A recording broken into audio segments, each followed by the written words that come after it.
박혜린 증권부 기자와 함께하는 뉴스앤마켓 시간 이어가겠습니다. 자, 오늘은 긍정적인 이슈들을 전해준 현대차 그룹주에 대한 소식 자세하게 살펴보겠습니다. 자, 박 기자, 오늘 시장은 좀 주춤하긴 했지만 현대차 그룹주들 흐름이 좀 눈에 많이 띄었습니다. 네, 그렇습니다. 현대자동차그룹이 미국 로봇 전문 업체 보스턴 다이내믹스의 인수를 최종 결정하면서 주가가 상승 탄력을 받았습니다. 이번 인수에는 현대차와 현대모비스, 현대글로비스 등이 참여를 했는데요. 증권업계에선 향후 현대차그룹이 로봇 중심으로 신사업을 육성하는 데 있어 그룹 차원의 시너지를 기대하고 있습니다. 오늘 유가증권 시장에서 현대모비스는 전거래일보다 6.17% 상승했고 현대글로비스와 현대오토에버는 각각 0.27%, 9.31% 상승 마감했습니다. 네, 알겠습니다. 이번 인수 소식에 로봇 관련주들도 급증을 해주는 모습이었는데요. 기대감이 크게 작용을 한 것 같습니다. 자, 이번 인수 그럼 최종 지분율이 어떻게 구성이 됐나요? 네, 보스턴 다이내믹스는 이제 11억 달러의 가치를 가진 것으로 평가되는데요. 최종 지분율은 현대차가 30%, 현대모비스가 20%, 현대글로비스가 10%, 정의선 회장이 20%를 구성하고 있습니다.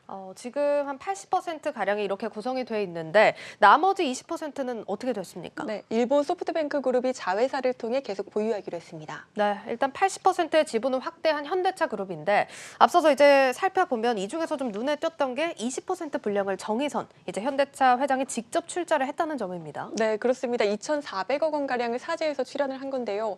현대차 그룹을 자동차 제조 기업에서 미래 모빌리티 솔루션 기업으로 변화시키려는 정 회장의 의지를 엿볼 수 있겠죠. 네, 일단 현대차 그룹이 이번 인수 소식에 더해서 주말 사이에 많은 뉴스들을 좀 전했는데 앞서 이제 표를 봤을 때 상승폭이 가장 컸던 게 현대 오토에버 네, 이슈였습니다. 그렇습니다. 뭐 어떤 이유에서인가요?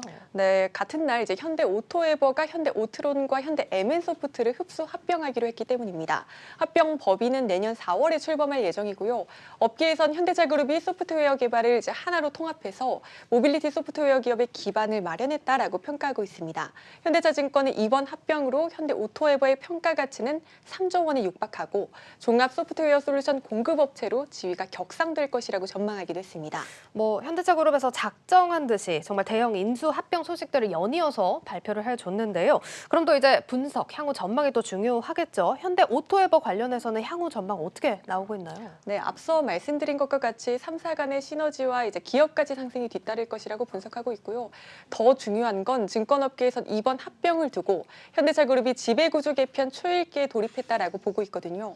정 회장의 현대 오토에버 지분은 9.57%로 현대 글로비스에 이어 많은 편입니다. 따라서 대주주 지분율이 높은 현대 오토에버의 경우에 이제 힘을 실어준 건 아니겠느냐, 이게 지배구조 개편의 신호탄 아니겠느냐 하는 시각이 나오는 겁니다. 업계에선 지배구조 개편이 어떤 방향으로 추진되더라도 대주주가 오토에버 지분을 활용할 가능성이 높다고 보고 있고요. 3사 합병 이후 정 회장의 지분율은 9.57%에서 7.44%로 낮아지지만 합병에 따른 기업가치 상승으로 자산 가치는 크게 높아질 것으로 예상하고 있습니다. 지금 말씀해주신 대로 기업 가치도 상승해주고 있고 지배구조 개편까지 긍정적으로 현대차 그룹에 작용을 하고 있는 것 같습니다. 들어보면 평가들이 꽤 좋은데 주가도 이를 좀 반영할 수 있겠죠? 네, 그럴 가능성이 높겠죠. 수고를 보면 지난달부터 외국인 자금이 꾸준히 들어오고 있고요. 지난주에만 40억 원 상당의 자금이 들어왔습니다.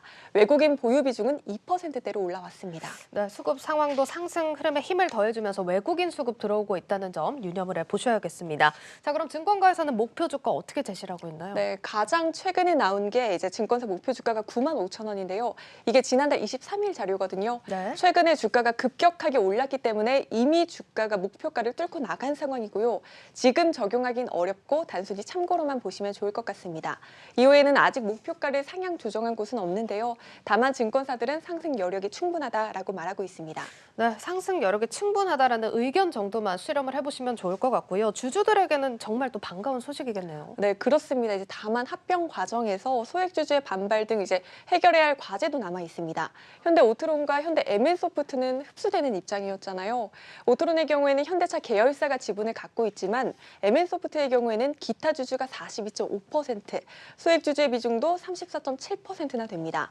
이번 합병 비율을 보면 현대 오토에버와 현대 오트론, 현대 MN소프트는 각각 1대 0.96대 0.12로 책정이 됐거든요. 네. 현대 오토에버의 주가가 최근 4개월간 한 2배 이상 급등했는데 이걸 토대로 합병가액이 산정된 것이기 때문에 MS소프트 주주들은 합병 비율이 터무니없다라고 불만을 터뜨리고 있고요. 이 때문에 정의선 회장에게 유리한 합병 비율이 도출된 게 아니냐며 일부 주주들은 소송에 나설 것이라고 불만을 내비치고 있습니다. 네, 알겠습니다. 이렇게 현대차그룹 쪽 향후 좀 긍정적인 전망까지 살펴봤는데요. 다만 이제 현대 오토에버 흡수 합병에 관련해서는 아직까지 변수들이 남아 있다는 점 유념을 해보셔야겠습니다.